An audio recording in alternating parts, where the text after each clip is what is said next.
Are the Phillies bad, Nicole? They might be. Maybe. Yeah. Recording from New York and Los Angeles, your hosts, Nicole Katz and Brianna Klein, are emerging from the tunnel for this week's show. Another sports show is ready to broadcast to you on YouTube and wherever you get your podcasts. Make us one of your stars of the game by subscribing, liking the video, and turning on auto downloads. Before we kick off, please leave us a podcast review and YouTube comment. Attend the postgame on social media for exclusive daily content. Today on another sports show. It's almost September, and we have no idea who will win the AL East. And Seattle has decided to fire their manager, because of course this collapse is entirely his fault. All of these stories, and of course the MLB Series of the week, is how we're going to kick off the show. But we are ramping back up into crazy sports season. It feels like long gone are the days where all that's really going on is the MLB and the Olympics, because after that, Nicole's going to give us the second half of her Paralympics preview as they start on the 28th, which is unbelievably exciting. Guess what? It's also week 0 in college football, which means we can officially say college football is back.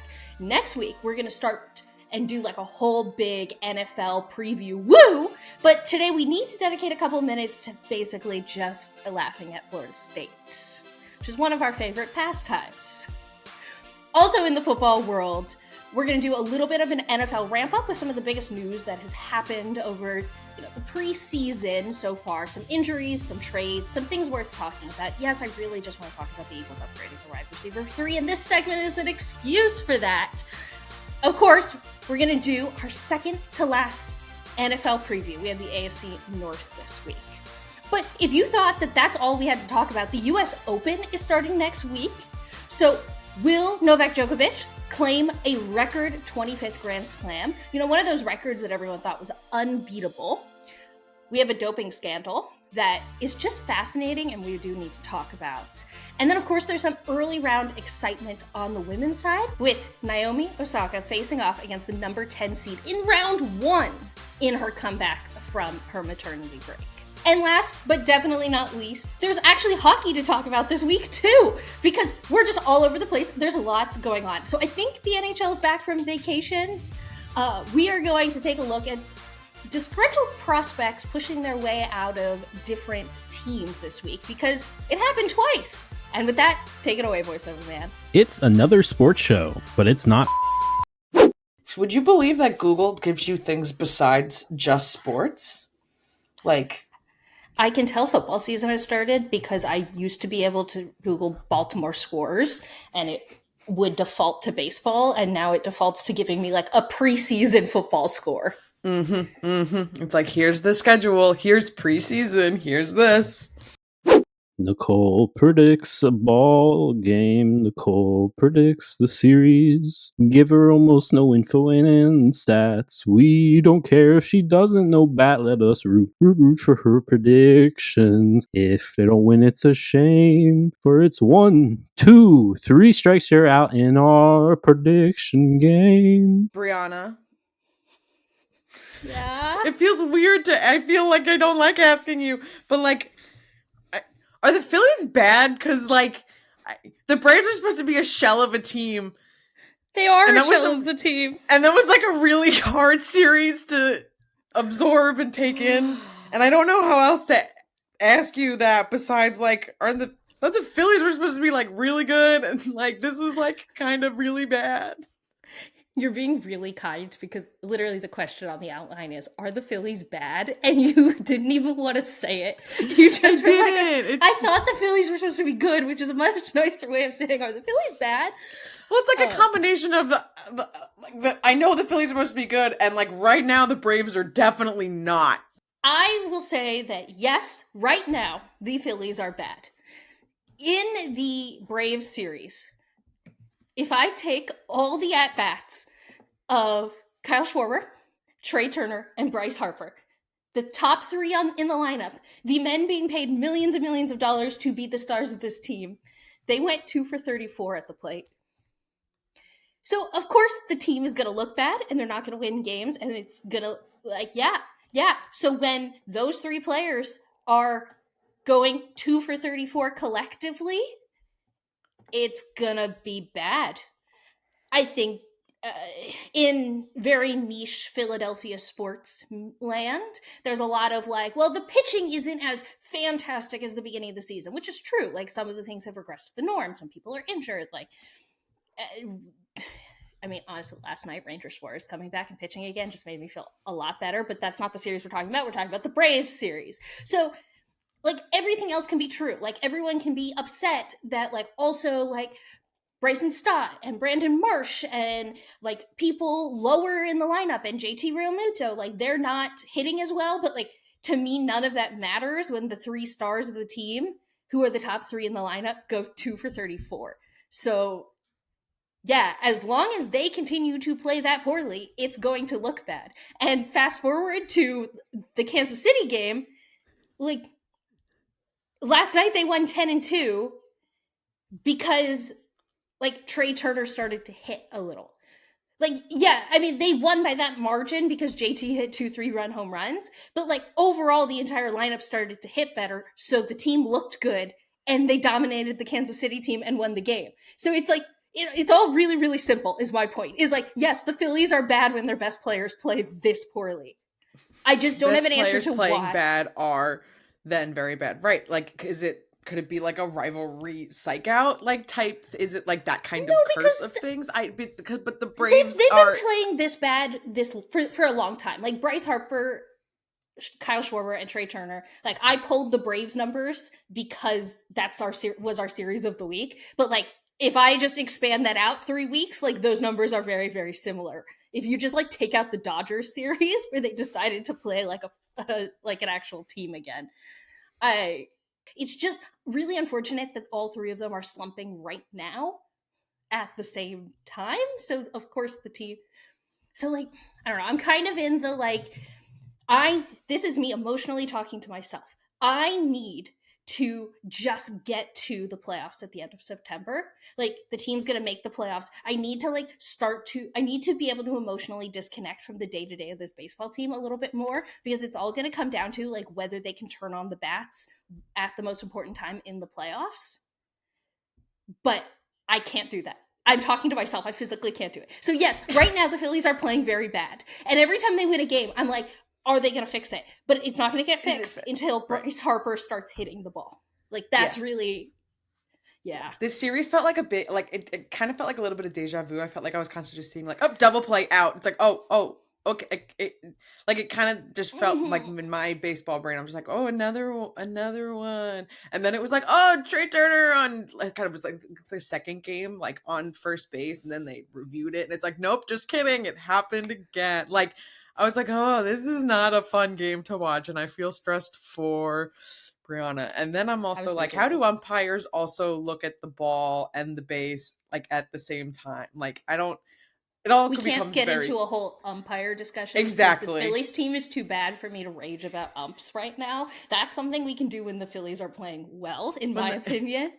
But because as bad as the umps are, that's not why they're losing, so I can't be right. Not saying they're connected. It just then made my brain be like, "How do you see?" So we don't have time for all of that right now. Yeah, and I will like to say that I will not be talking about the incredibly lame stare down, like, moment that they had where, like, just this Braves team. It felt like they were forcing drama. Like, it felt like forced drama. It's not forcing drama. But, like, in that like, I know that it exists, but, like, just, I don't know. It do you know what's... okay, you know what? We're going to talk about it, right? Okay.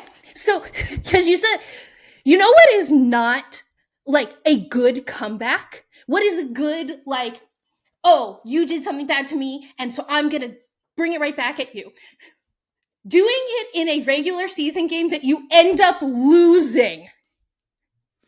Like, I'm sorry that the Phillies made you their bitch in the playoffs last year, and that Bryce Harper stared you down and it hurt your little ego. But like, maybe a comeback in the regular season game, which is the one game of this series you lost, was not the way to go. Like, it just... It was like a karma moment. That was fun. But the worst part is that, like, okay, if you're going to do that, then when you get asked about it in the locker room after the game, you lean into it and you say, yeah, I hit the home run. I did the thing. I did the stare down. Instead, in the locker room, he was like, oh, no, I don't know what you're talking about. It wasn't a thing.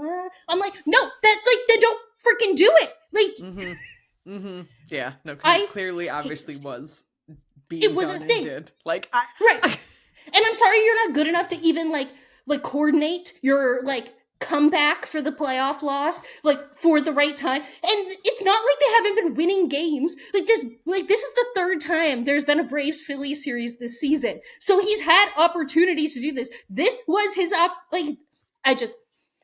okay. I was gonna leave it off. No. All right, we got to move on to our second series of the week so I don't get all worked up about the Phillies again. So it's almost September. Well, we're recording this, which is wild. Yeah. But we still have no idea who's going to win the AL East. So we watched the Orioles this week. But I'm going to ask you, Nicole, who do you think is going to win the AL East? I really want it to be the Orioles. I've developed this weird admiration, of rooting for them through all of these different MLB series. And I don't know if I'm also just coming off they had a really tough game one against Houston and it was been a really solid 2 other games. So I don't know if that's where my brain is. Hate Houston. So it was it was a big rooting for Baltimore week. Yeah, and F the Yankees. I was and I don't want it to be the Yankees. Boring, whatever. So I really want it to be the Orioles. But it's so close. Almost September. I don't know. It will be very, very interesting to see. Baltimore's just this young team, so they're fun. Mm-hmm. I think it's going to be the Yankees, to be clear. Mostly because Baltimore's solution to their bullpen situation was to bring in all the Philadelphia Philly, the worst parts of the Phillies bullpen are now the key points of the Orioles bullpen. So ooh, but I hope they score enough runs that it doesn't matter. And they rooting for Baltimore think it's going to be the Yankees. Right. Yeah, that's a good summation of it. Even though at the point of recording this, Baltimore has won 2 of the 3 games in the series. They have one more today on Sunday that's about to start. But Houston has really figured it out. Or Seattle has really dropped the ball. And because of that, they decided to fire their manager mid-season. Which is a move that will always work out. I have a lot to say about this, so I'm going to cede the floor to you first. Seattle firing their manager. Collapse his fault or scapegoat? It's scapegoat. I think episodes ago, and not that we have many episodes, we were having a conversation about Seattle, it's on a streak and this hot, beautiful moment, and then boom, exploded so fast. And it seems to me they needed to find a solution. And it's here you go. These are a really great way for us to be point up. This is what happened. I'm going scapegoat on this one. Even if they needed to fire their manager, let's say he isn't great for the locker room right now for some reason. I don't think the solution to anything is ever a mid-season firing. Seattle is hysterical to me because they were both buyers and sellers at the deadline, which we all could have predicted was a bad idea, and that something and their buying didn't make a lot of sense in what they did. So it's this basically was a team that broadcasted, I don't care that we're in first place. We don't think we're going to win. Or we're not going to try to win the division, or we're not going to try to push for the wild card. They basically told us that at the trade deadline. So I am not, how about this? I am not shocked by the collapse. That being said, I am still shocked by the mid-season manager firing. It just doesn't seem to happen a ton in baseball. They're a little more old boys club about it, where they'll wait till the end of the season. Wait till the end, and then it's all that's what the news cycle is when there's multiple ones of this. This really puts it front and center of the news cycle when everyone's especially talking about who's gonna clinch where, and it's it seems super intentional. This reads, whether or not this is the case, what this reads to me is that the front office decided we're not going to try to win this year. So the team started to lose. Houston figured it out. They're now really behind in a division lead they once held really strongly. And that same front office that decided to try not to win went, oh no, everyone is mad at us. So let's fire the coach so they stop being mad at us. You know, like it just... it's his fault. Clearly it's his fault because he got fired. Right. And I'm not saying that's what happened. I'm saying that is the perception this gives off. And if you are just a casual baseball fan and you're not really into the like nitty gritty details, particularly baseball's so regional. So like I could tell you like all the details about what the Phillies did at the trade deadline and how I feel about it. But like if we weren't doing the show, I would have no idea what Seattle did at the trade deadline, which means that I would just be like, oh, so the collapse is probably like because the players aren't performing and they're going to put that on a managerial change. Whereas like, it's very clear. I don't understand. This is like the second season in a row that Seattle started off really hot and they were like, cool, we're going to lose now. Yeah, we're not going to try to win and we're going to trade away some of our good players and then like be like, oh no, we're losing now. Meme. Ooh, everything's it's wrong. so confusing. But you want to look ahead at this week's series of the week? Woo! I feel like there's deja vu in store, maybe. I don't know. Well, at this point in the season, we really know who the interesting teams are, and we really know, and rivalries are important. So, I picked them this week, I will say. I did not enlist voiceover man this week. But for the first half of the week, Tuesday through Thursday, we have a potential World Series preview with Baltimore heading to LA to play the Dodgers. I am riding on this Baltimore train, like I just had said. I'm rooting for them. I want them to have success for no reason besides vibes. It's just been fun. Did you see Shohei's walk-off grand slam this week? Yes! I know. That was going to be the other thing, is that this is a fun matchup. This is going to be a fun series to watch for sure. But yes, I wonder if Decoy had like a celebration for him when he got home. All right, and then unfortunately, and I really genuinely say unfortunately, I look at the slate of games and I just try to pick what is the most entertaining, interesting storyline thing for us to watch. And so Friday through Sunday, we get rivalry round 4 of the season. Can the Braves really put the pressure on the division? Because they've really, really made it so much closer. And by the Braves making it closer, I mean the Phillies have actually made it closer by losing. The Braves aren't actually, it's not like they're putting a streak together that they're winning. But this time, Atlanta will be in Philly. Which I think will make, honestly, also it felt like the last Atlanta and like Phillies games were like really empty. Like they didn't feel like there was like a lot. There was like a lot of people at game 1, and it felt like the other 2 games were like felt like there was no one there. So just also calling that out. That was a lot of shade at Atlanta fans for being fair just weather saying, it when looked your like team's really mediocre. empty. Yeah. I'm gonna ride with the Phillies still. I'm gonna go 2-1 Phillies. Just yay, optimism for Brianna. They just can't get swept. Right. They won that one game. They won that one game, and I was like, okay, don't get swept. And I don't think I said it, but 2-1 also for Baltimore to the Dodgers. Football season is sort of here. Kind of, sort of here. Happened in like a soft launch kind of way. Yeah. And that's because there was a week 0 in college football. And really, that's all we were going to say, but we're going to spend 2 minutes talking about how the FSU Revenge Tour didn't even last one game. FSU sucks. Wow, what a beautiful end of a game that just was like, you could do absolutely nothing. Shout out Georgia Tech for existing yesterday. Until they beat the University of Miami in crushing fashion. But yesterday, big Georgia Tech fans. It was so fun hearing their, the Seminole chanting just be silenced and just seeing the devastation. And yes, I hate FSU, and I will continue to hate FSU. And that makes me this is the perfect appetizer going into week 1 of college football. Go Canes, baby. This is where This is where I start the I start the chanting thing. I just do the chanting thing to prepare when we're gonna talk about something.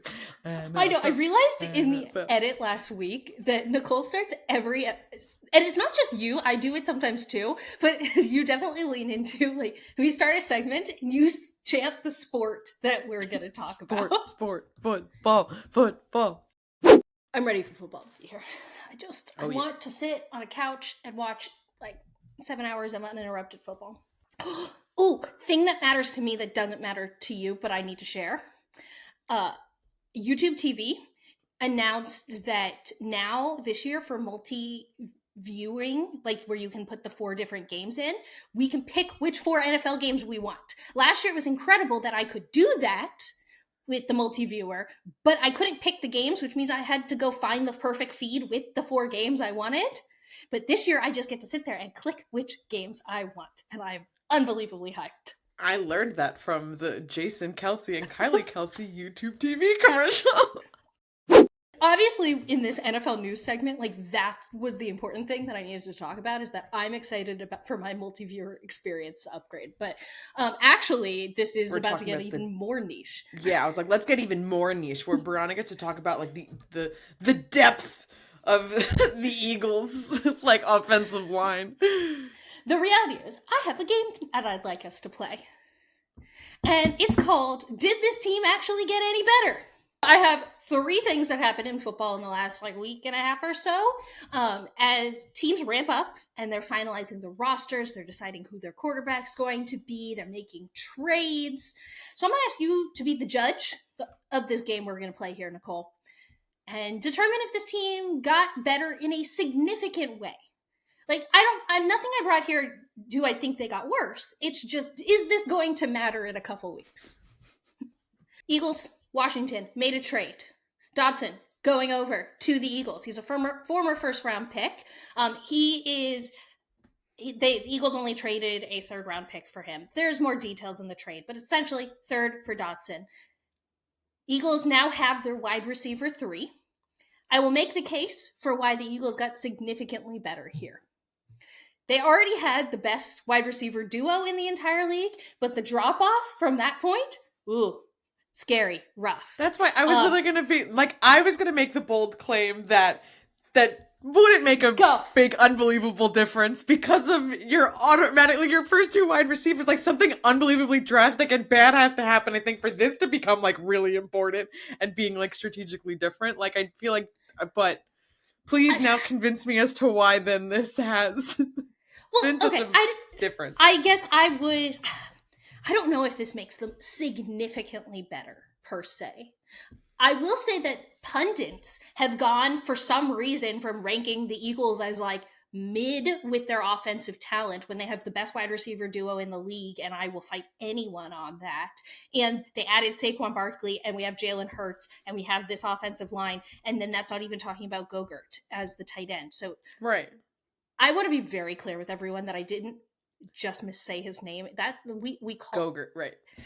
My family affectionately calls him Gogurt, like the yogurt tubes. I'm just imagining people listening to this and hearing you call him Gogurt and like it not processing as she like, doesn't know what she's saying. She doesn't know what she's talking about. She thinks that like.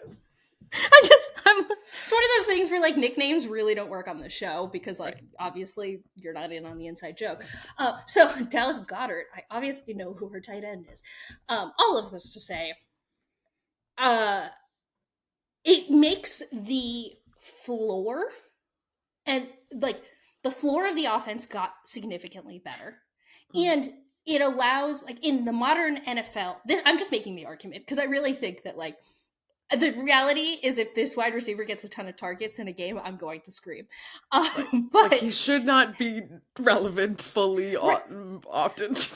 My whole thing about a third wide receiver on this Eagles team is that I need him to just be able to be hidden most of the time, and the 3 targets he gets a game for me not to want to scream his name. I should not have to talk about him.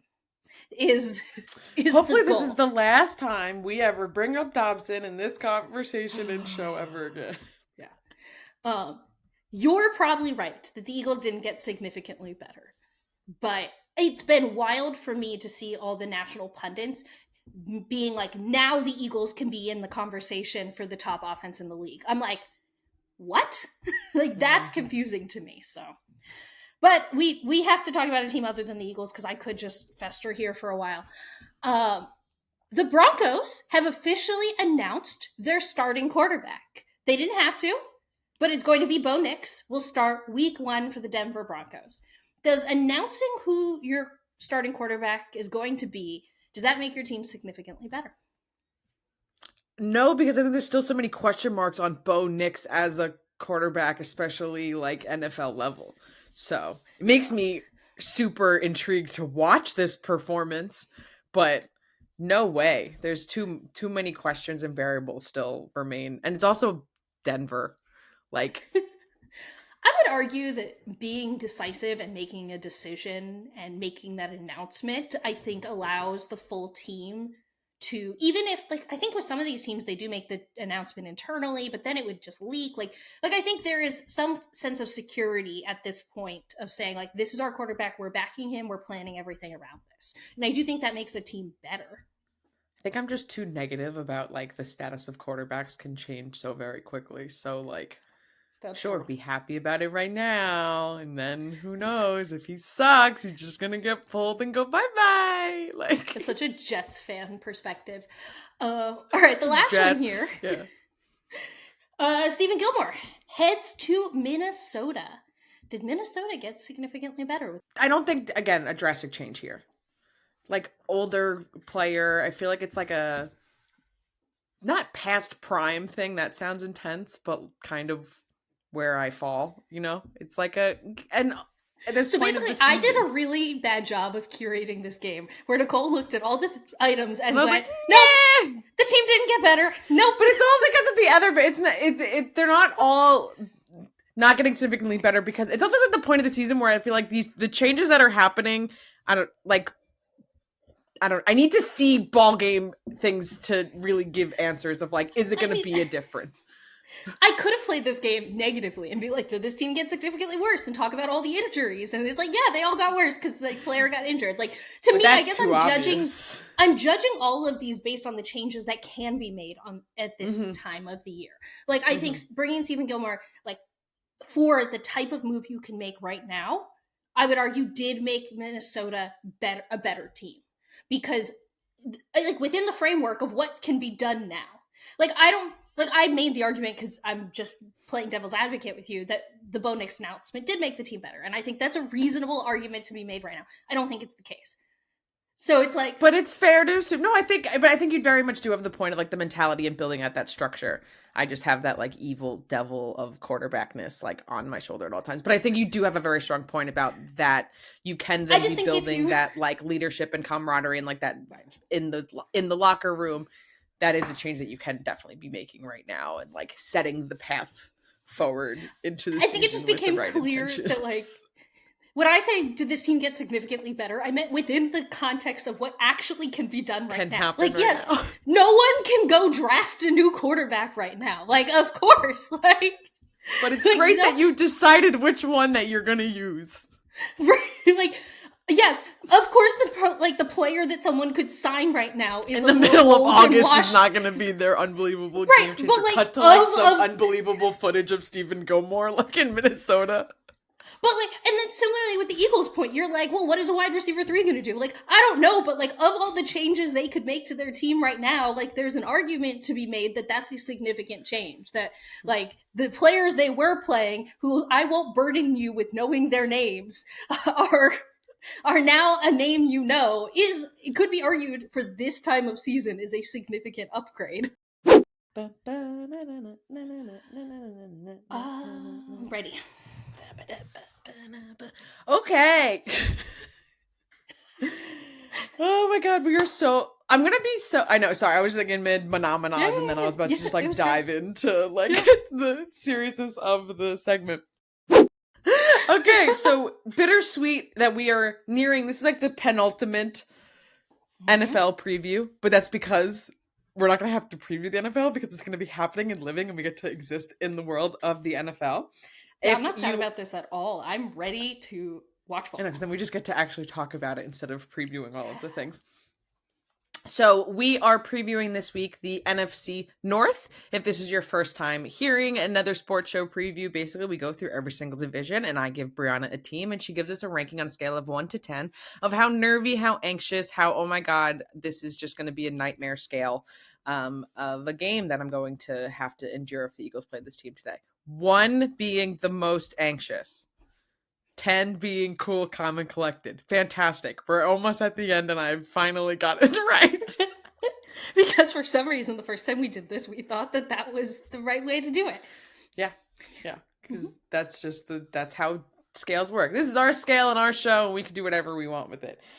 So we are starting with the Ravens. Yeah. Playing the Ravens. This would be a thrilling and definitely cool, calm, and collected mashup, I bet, right?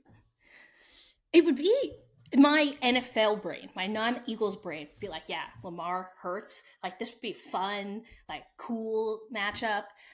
My Eagles brain would be very stressed. As we do every time, we are going to talk about the PFF rankings for the offensive line and defensive line, because I believe that good teams are built well on the lines. That is the core and crux. We'll also talk about the quarterback. We're using PFF because I needed a consistent ranking for us to all talk about and be able to compare. There's obviously many, many rankings. This is not the end all be all. All right. I'm getting faster at that every week. I'm going to be really good at it next week for our last one. We're going to nail it and then be like, oh, we don't have to do it again. Right. Till next year. All right, Ravens. I'm not going to talk a ton about Lamar Jackson. I mean, PFF ranks him 2. I think that's really accurate. Lamar Jackson, fantastic quarterback. Cool, moving on. That being said, I was surprised to remind myself through this research that their offensive line lost 3 starters from last season. They had one of the... Like, there were points in the season where they had clearly a top 5, top of the league unit last year. PFF ranks them number 25 coming into this season because they lost these 3 starters. So they lost a starter to the Lions and 2 to the Jets. And they were just signed away in free agency. So a ranked 25 offensive line that is relying on young players and other players they picked up in free agency to, like, come together and get that consistency again is a much worse offensive line than I expected this offense to come in with. I mean, and you could, I hear the argument you're making in your head right now. Like, well, Lamar Jackson is incredibly dynamic and he can just run all the time. Yeah, but Lamar Jackson is incredibly dynamic because he can do everything. He is dynamic on his feet and he can run and he can escape pressure, but he's also an incredible pocket passer too.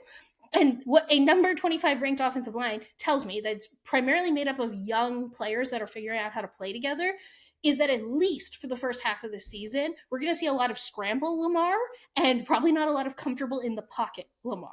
Oh yeah, Lamar's going to be doing lots of work at the start of the season for sure.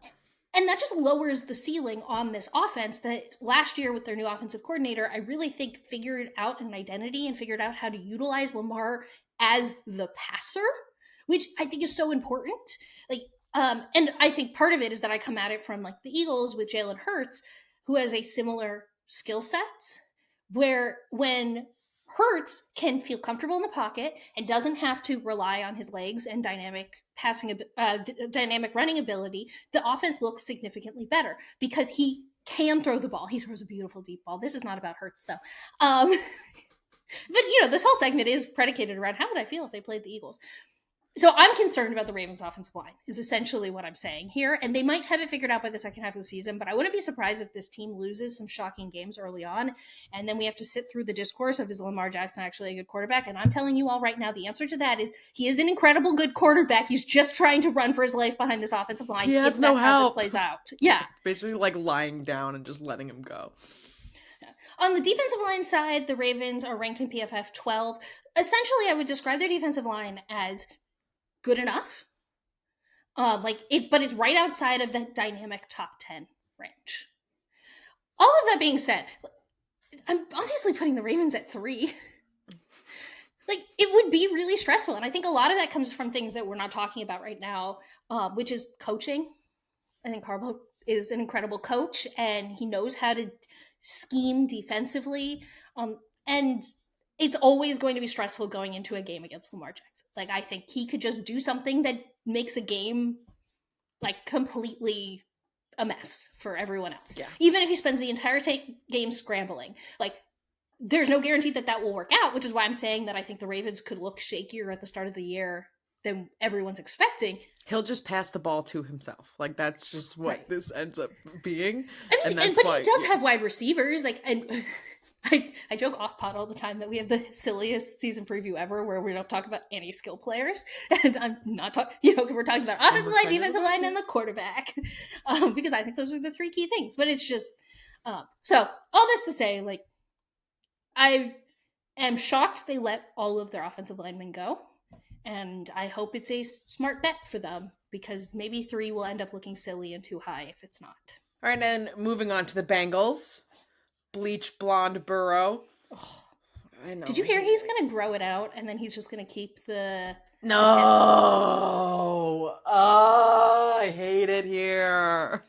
I just need whoever handed Joe Burrow a bottle of bleach should go to jail. They should be shunned. It's going to take years for his hair to recover, and he doesn't realize that right now, and he had, like, beautiful, perfect hair. It's just, yeah. All right, well, not talking about Joe Burrow's hair.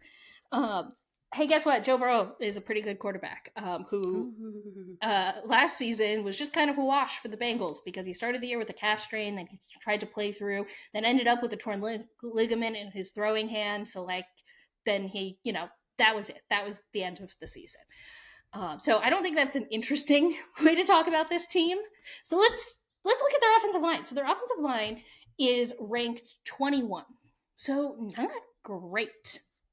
So they did sign Trent Brown in free agency to play offensive tackle. They also drafted Georgia's tackle in the first round of this draft. So they doubled up.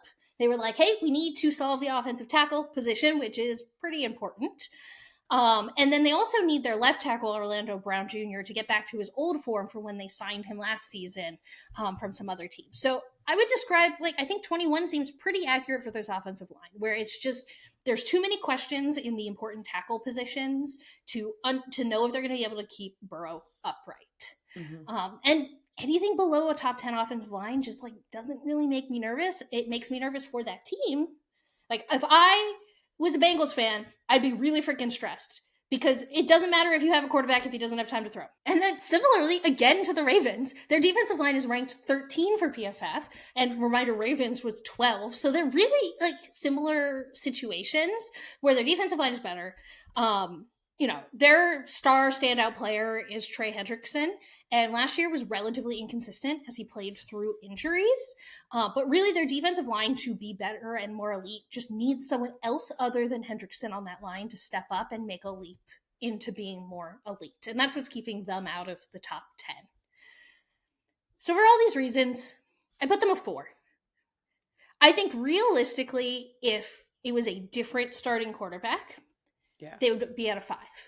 But the Bengals are gonna look better because their floor is higher because they have a great quarterback. But that's not great line rankings.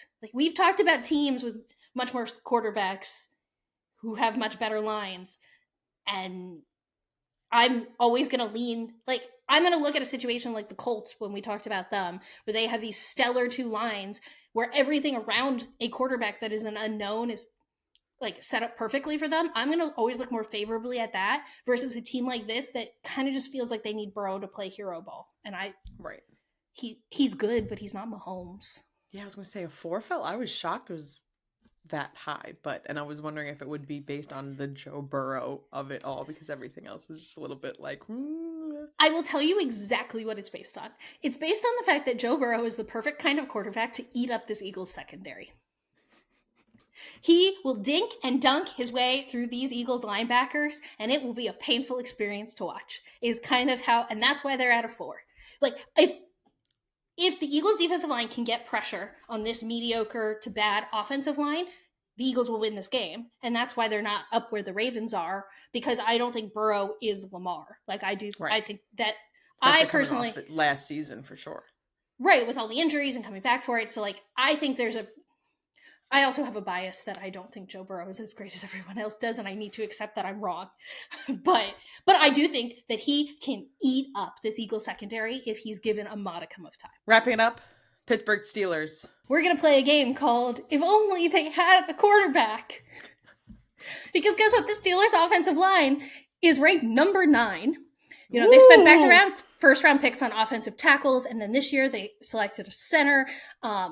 Isaac Samalu, who is a graduate of Stoutland University, who was drafted by the Eagles. He was the backup Eagles guard for a really long time. He signed as a free agent with Pittsburgh last year. He initially struggled, but really pulled it together and ended up the 12th highest graded guard, according to PFF in the NFL. I miss him. I miss having a really good backup offensive guard that I felt comfortable every time he came in. But he's their starting guard, sorry. Okay, I'm being nostalgic to the 2022 Eagles. So they have a really solid offensive line. On the defensive line, I don't think I need to talk about a lot about why they're ranked 8th. So again, in the top 10. Guess what? TJ Watt, really good. Shocker of a statement. Whoa. Whoa, what a hot take that no one's ever said before. This is monumental. Right.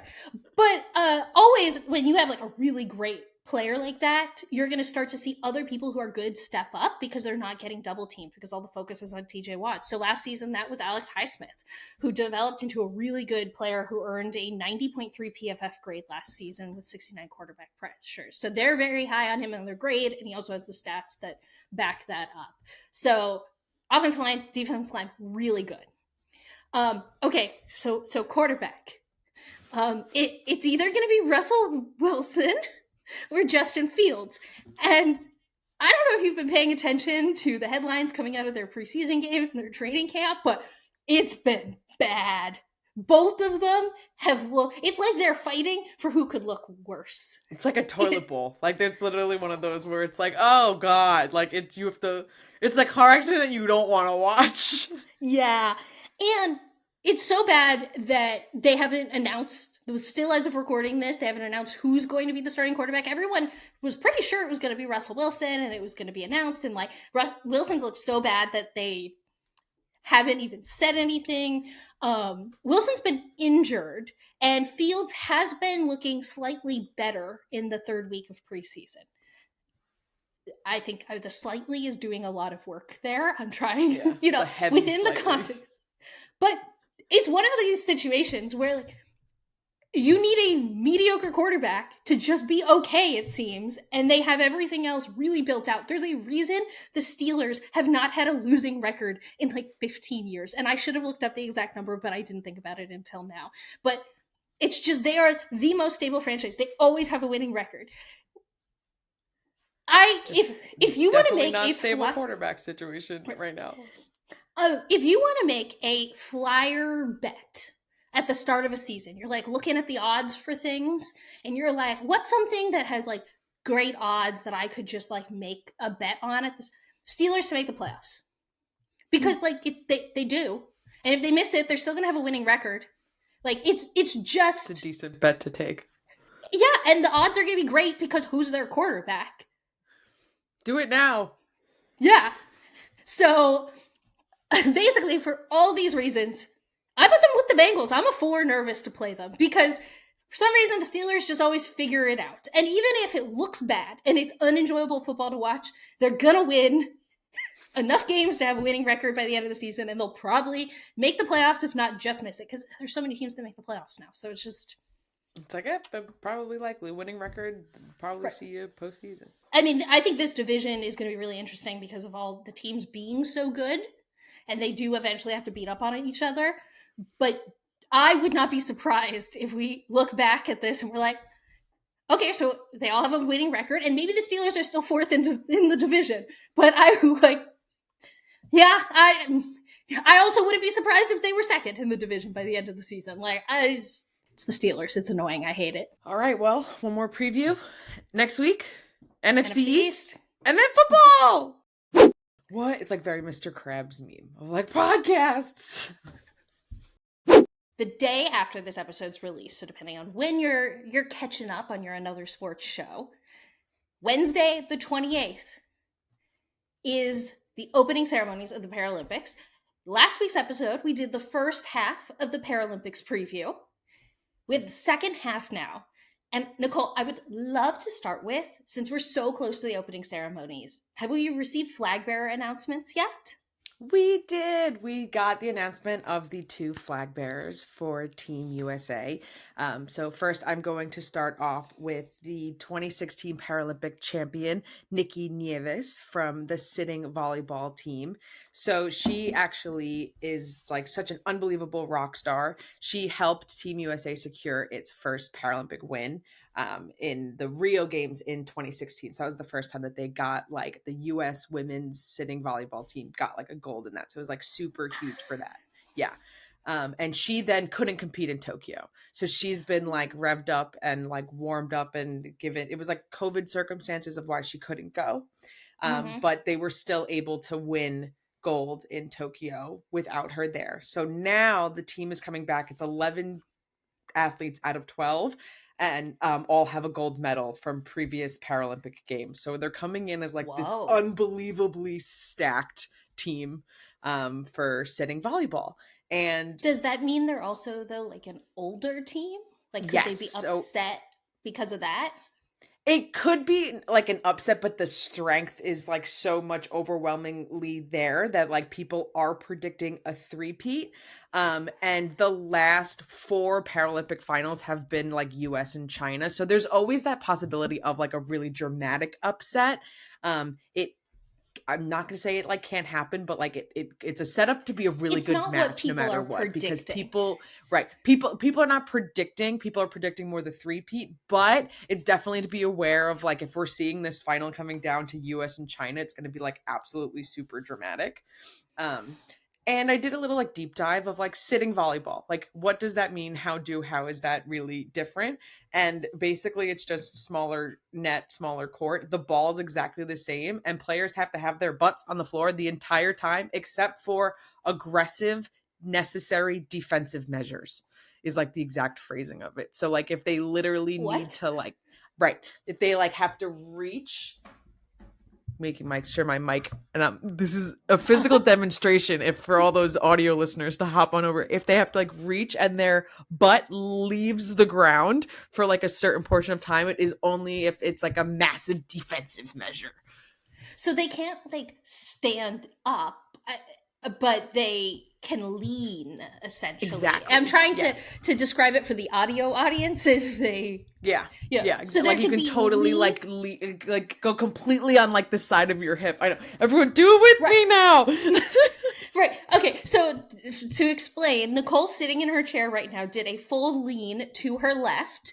Then, and because she was on her side hip, her butt was off the ground, but it's not like she stood up in order to get. So, okay, I understand the rules now. How interesting. Yes. Yeah. So it's like some slightly like just different measures of this, but looks really intense and very interesting, and go USA. Excited for that. All right. A question I have is, I do know there is wheelchair basketball in the Paralympics. This is one of the few sports that I like know exists, so I'm excited to watch it this year. I know the USA men's basketball team dominates. Do they also dominate in the Paralympics? Please, hopeful. Yep, surprise they do. Yes. So our the second flag bearer for Team USA is Steve Serio, who is the co-captain of the men's wheelchair basketball team. He's also from Long Island, which gets me like super jazzed to like have a Long Island, hometown hero going to the Olympics. In case Long Island means absolutely nothing to your brain, it's Long Island, New York. It's Long Island, New York. Yeah. Hello, everyone. Yeah. That is where I am from, born and raised. I feel like that's not obvious from my voice sometimes when I get like super passionate about stuff. You really don't have that much of a... It's Florida really like beat it out of me. Yeah, that's fair. You used to slip into it more. Mm-hmm. But it there's happens a certain when word it's high you emotion. Say. Yeah. But yeah. But Steve Serio, he's like from Westbury. I like pass it on the train like almost every single day. He led the US team to gold in 2016 and 2020 in Tokyo. This is going to be his 5th and final Paralympics and competing. So it's like going to be a very bittersweet like type thing. This team is also a mix of like super veterans that are all gold medalists already, and then a mix of like a lot of young blood, and they seem to be building like a really strong camaraderie together of like trying to like pass along this incredible dynasty. And Steve's really going in with that mentality too, as being like this is like, you know, final Olympics. He really wants it to be, you know, a three-peat. So it's possible with, you know, 6 of the 12 guys all being gold medalists like from 2020. Okay, so then I wanted to know, what's the difference with wheelchair basketball and then like traditional other than basketball? the fact that they're in a wheelchair. Yeah. Right, other than the fact that they're in a wheelchair, like if there's any other sort of like just, you know, difference in regulation of the courts and all of that type of stuff. Court is the same, hoop to basket all completely the same, backboard is entirely the same.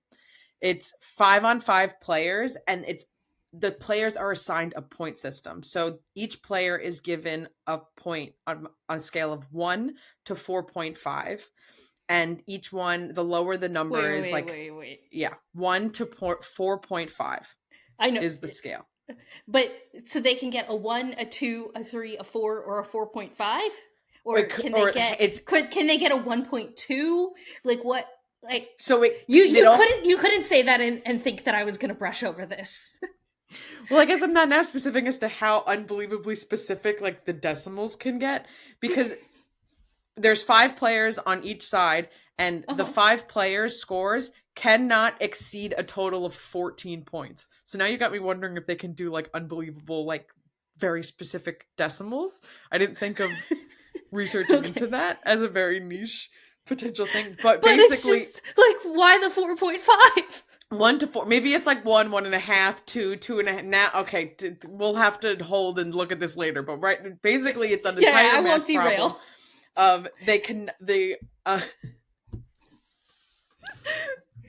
So the scale is 1 to 4.5, and the higher the number, that's technically the lower the impairment. So you want to be able to. So that's why it can't exceed the 4-point rule.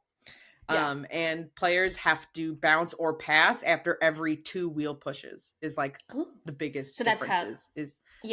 That's how they judge traveling. Right. Interesting. Yes, exactly. Okay. Yeah. So TBD on like the math of it all. I mean, look, I'm sure I can rationalize in my brain that the 4.5 is there because like some of the math to get to 14 total points. It just seems like an insane decision. Yeah, I mean, I guess, because I guess once you start going to 5, then that's, I mean, but then I guess you could change whatever the 14 is to. Right, why is it 14? These are presenting very good questions that I wish I did have the answer to. No, it's just, a lot of these things go back to because someone decided them at some point. Like, that is probably the answer. It just seems silly to me that someone decided 4.5. Yeah, but I will not derail this Paralympics preview on that point any longer. In our post-Olympics episode, we talked a lot about how in this year's Olympics, the athletes really leaned into being stars, and NBC gave them space to promote and be that star. And a lot of that came back to there was incredible people with online social media presences. I just stumbled on that word. There were a lot of athletes with incredible social media presences, like in the village and just having like funny jokes and bits. Is there anyone in the Paralympics that we should follow ahead of the Olympics? Yes, 1000% yes. Okay, she's a swimmer. Her name is Anastasia Pagonis. She is for Team USA. She's also from Long Island. This is all very coincidental of like... sure. I know, but it really is. It really is. But I could not talk about her because she is just this unbelievable singer. She's 20 years old. She began losing her sight at the age of 11 before going fully blind at the age of 14. She already has this unbelievable following on TikTok. She has 2.5 million followers, and she talks about like what it's like in her day-to-day life without having her eyesight, and also while being a Paralympian and all of those things. She set the 400 meter world record in the Paralympic trials in 2020, and then beat her own record and took home gold for Team USA in Tokyo at the Paralympics. So she is unbelievably talented. Extra fun fact about her, and potentially my favorite fun fact, at the age of 16, she received her guide dog Radar, and Radar was the first dog from the Puppy with a Purpose program that the Islanders do with the Long Island Center for Seeing Eye Dogs. And so Anastasia also has Radar, her Islanders guide dog, who is with her all the time.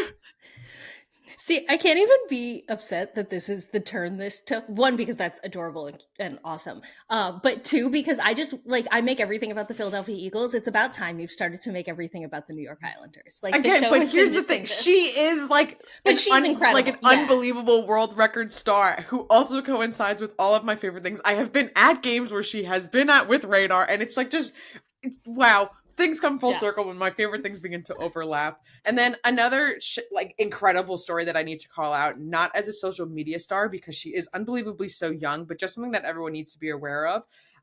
Iona Winifred is 13 years old. She was born in the year 2011, so I'm going to let that sit there for a second. I feel old. Yeah. Is competing for Great Britain in the 100-meter breaststroke, and she's currently ranked number 1 in the world for this event. So, I'm gonna just let that sit there. 2011. She's 13? Yes.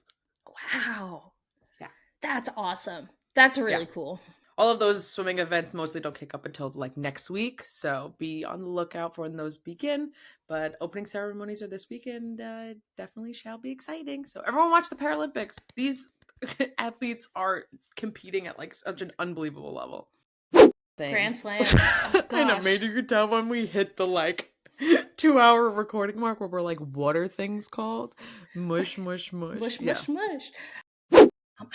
I love the US Open. I can't believe I haven't been to the US Open. Have you? You've never been? Oh my gosh. Yes, I've been like a couple of times. It is, first off, so hot all the time. Way too hot, so hot. But so much fun. Yeah. It's one of those things when I lived in the Northeast, I always thought about doing, and then it would come up too quickly and I would forget about it by the time it happened. So you're like, oh no, it's happening now. Oh, and it's over. Back to school. And that's honestly how I kind of felt about it this year, but that was mostly because of the Olympics, like really like that crammed really made it seem like it, like US Open was here before you knew it, because it was suddenly like, up the Wimbledon, nope, we're now here in the Olympics and now US Open, woo! It definitely added like an extra bit of fun.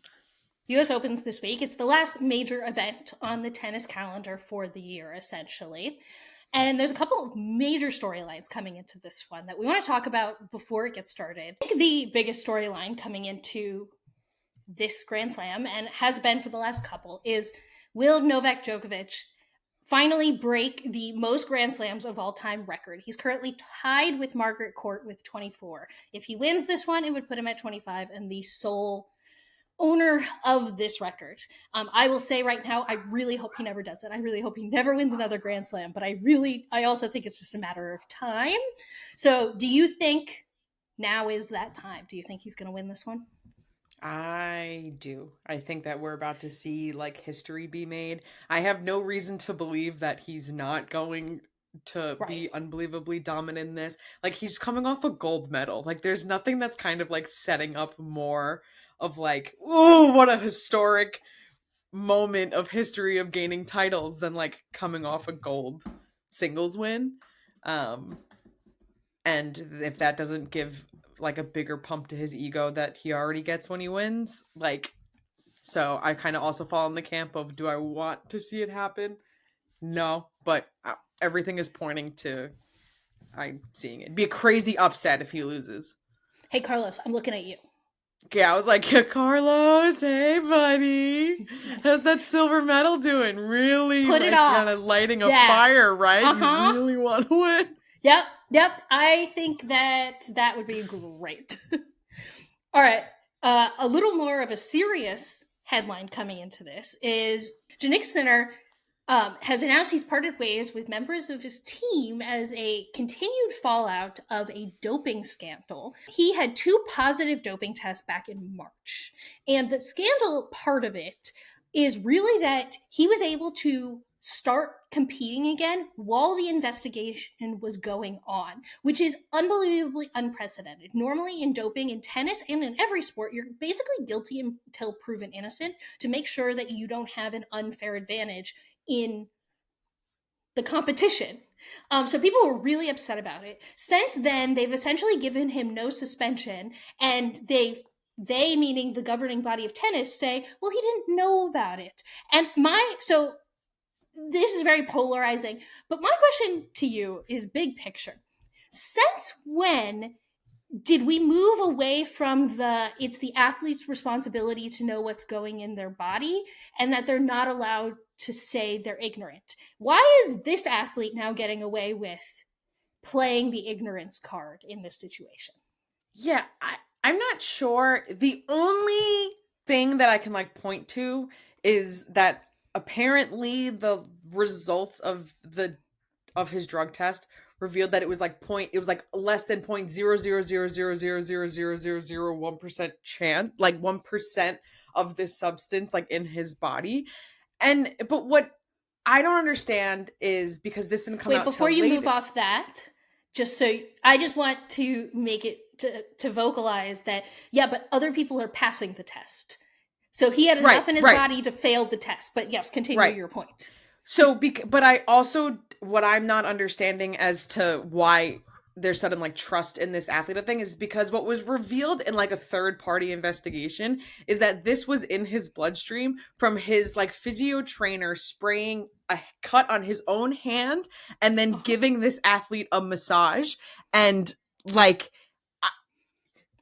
but even if that doesn't come out till later, removing fault, I think it's still on the athlete to know every single thing that's going into their body type thing. I can't figure out as to why this was a special treatment of things. Yeah, to me about doping, it's not about fault. I don't care if you, at the athlete, are not at fault. You didn't. In general, there was a substance that you came into contact with, but it was an illegal substance that you failed to test for, that no one else failed to test for. Therefore, you failed a doping test. And to me, this whole litigation, not you, the that everyone's doing about well, who's at fault? I feel this with every doping test. I'm I don't really care who's at fault. I don't care how this happened. That's the least interesting part of this whole story to me. What's interesting about the story to me is that all of a sudden tennis has decided with one of their top ranked male players to be we're just going to ignore that he passed, he had a positive doping test this twice. Was a positive for whatever reason. Yeah. It was. One positive test, you could maybe make an argument with me that it was a false positive or something happened, but 2 positive doping tests, I just think that and there has been evidence that lower ranked players will just be suspended for a full year. He's a high ranked player. Clear favoritism of no, we'll have to take a look at this deeper, because if it was any other player, to your point of a lower rank, it would automatically be no. And allowing him to this keep back competing? And forth appeal. Yeah. Right.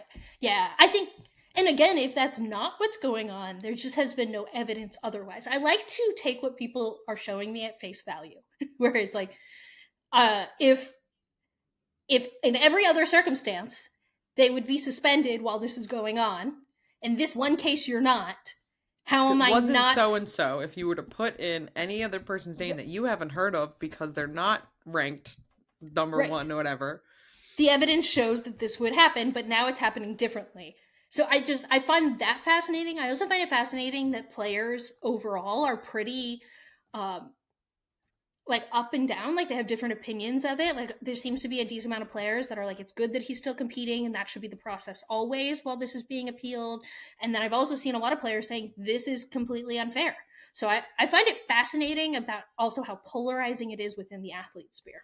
All right, well, let's wrap up this US Open preview conversation with a more positive thing. There is some immediate early round excitement with Naomi Osaka facing off against the number 10 seed in round 1.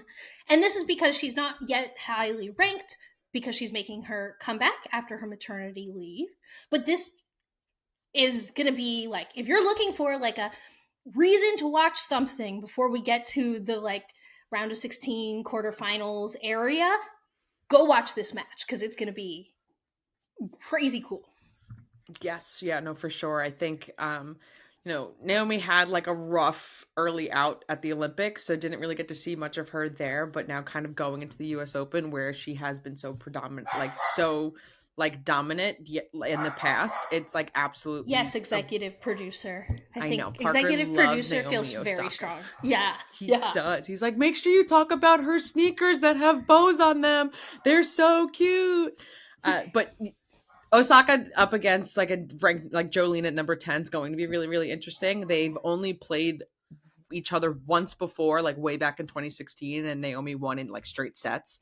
So it's going to kind of be interesting to see now that, Jolene has grown up in the rankings of things, and as Naomi's like working on climbing back up and being in the top ranked players, which I do very much still think is possible. Like we're guaranteed to get some really awesome matches from her early on in competitions. I think executive producer is telling us to wrap this up. So yes, go watch the match. It's gonna be great. You excited for football? Like, Mom, we watched football yesterday, and FSU lost, and it was so great. It was so much fun, right? Oh, so Oh, tired. what a yawn! Why are we yelling? You want to participate in the podium, Parker? Sniff, sniff. What do you think? Want to get down? Yeah, he's like, bye. Bye. I gotta go see if anyone shows up outside. Back in the last month, people put a lot of food in the Stanley Cup, which is why Nicole has this very specific podium. We're not updating her overall podium, but the best food moments of the Stanley Cup this offseason. And all alcohol is not considered in this competition.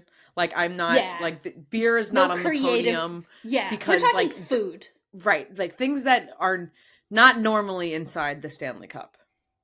I like that beer is normally inside the Stanley Cup. So right, exactly. This rankings. In P3, Carter Verhaeghe's ice cream sundae. Ice cream is such a good move, and the Stanley Cup is like asking to be like an ice cream chalice. Like it just feels like it would be like the dream thing to make a giant banana split out of. Yes. My problem with his ice cream is that we don't have a good shot of the Stanley Cup with the ice cream. Like we have like a far away shot. We have to zoom in of someone eating out of it. Mm-hmm. No, I need like the towering, overwhelming. I want like scoops. Yeah. It needs to look like comical, cartoonish. Yeah. But the photos we have, it almost looks like the photographer was like, "Oh no, you ate it too fast!" Like they just like dug into it really phone quickly. eat firsts. That's what you're supposed to do with the Stanley Cup of things. Also, it's like the metal of the cup. I think will keep it cold. Like so many things. Put a pin in that. Let's get through your podium because I need to circle back to that. in P2, Sam Bennett and his dad eating Captain Crunch. This was such a wholesome story. It's just so unbelievably wholesome. And also, if I were to have cereal out of the Stanley Cup, it would be Captain Crunch. So Oh, interesting. it would definitely be Captain Crunch.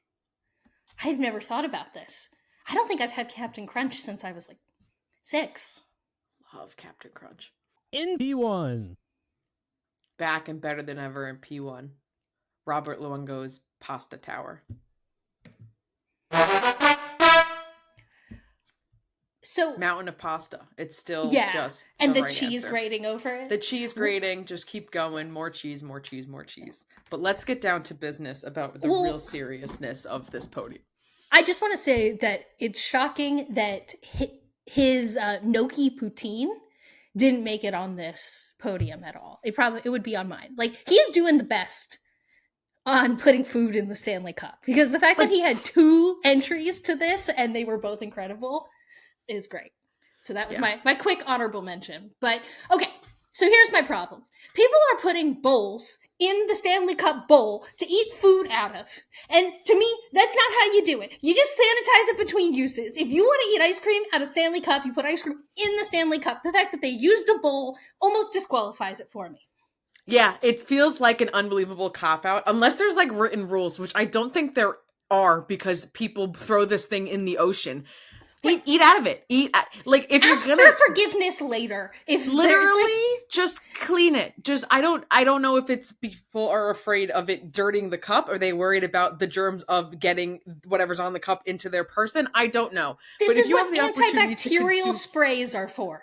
Just, yeah, it really ruins the magic of like not using the vessel. Yes. Like circling back to the point of keeping things cold. It would be great for ice cream. It would be fantastic vessel of like maintaining the coldness of, honestly, I feel like creating the air between the bowl and the Stanley Cup will make your ice cream melt more. So don't be a wuss and just eat directly out of the cup. Well, this is why I also thought the Captain Crunch was a really good addition to the podium, because they very clearly put the milk and the cereal in the cup. Big bowl. Every single time Roberto Luongo has put Italian food in the cup, it is in the cup. You cannot not eat ice. Like, there's someone put, I'd have to look up the candy bowl. There's a candy. There's a bowl of candy. Hold on, we get real names. I like here. that you knew exactly what I was talking about. But there was a candy bowl where they just put a bowl with candy in the cup. No, just dump all the candy in the cup. Yeah, don't care. And like, yeah, no, it's I the will say perfect the person trick-or-treating bowl. I just, yeah. Again, I need to look up who did it, but the person who put the clam chowder, I believe it was, in the cup, like just in the cup, like, yeah, that's what you do. If you're going to put clam chowder, it's not on my podium, but if you're going to put soup in the cup, you put it in the cup. You don't put a bowl with the soup in the cup. That is not eating it out of the cup. I'm very passionate about this, as you can see. You are not eating out of the cup. You're eating out of a bowl, out of the cup, and it's not the same. Yeah. Also, I don't know if it was this year, but the slushie from the like movie theater slushie machine into the cup does deserve an honorable mention. I want someone to bring the cup to the Bring Your Own Cup Day. At oh my god, at 7-Eleven. Like, although it definitely wouldn't fit. I guess the cup portion would fit probably in that like designated hole of like your item needs to fit in this in order to be your like slushy thing.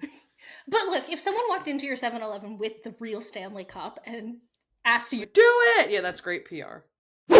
Last year, Wawa released for order their pumpkin ground coffee super early. So I missed it. It sold out before I could get any. And so this year, I'm like, I'm not going to miss it. And they'll normally, like, they'll just, like, they won't really announce it. They'll just drop it. And at this point last year, they had already dropped it, which is why I missed it, because I looked for it after Labor Day weekend. So every single day now, I go to the Wawa store and I see if they've dropped the coffee yet, and they haven't. But like one of these days, I'm gonna buy. I'm like, I was gonna say it's gonna be this week because most places do it like the end of August. Starbucks so this time launched last year theirs they last had, week. Yeah. So this time last year they had already done it, which is why I'm like all panicky about it now, because it's now been a year and like it's now been 2 years since I've had Wawa pumpkin coffee. And I need it. And I'm almost out of Wawa coffee. And I don't want to do the order before I can order the pumpkin. And I'm just like... This is a dangerous game that you're playing with your caffeine intake.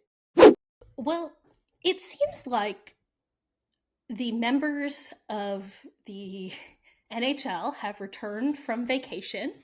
There's some people who have started to do things and their jobs, and I will continue to reiterate that this sport is so weird to me, the fact that they all really, really do disappear for a good chunk of the summer and don't do anything, when every other sport, their whole thing is like, can we stay in the news forever? And this sport is like, don't talk to us for 6 weeks.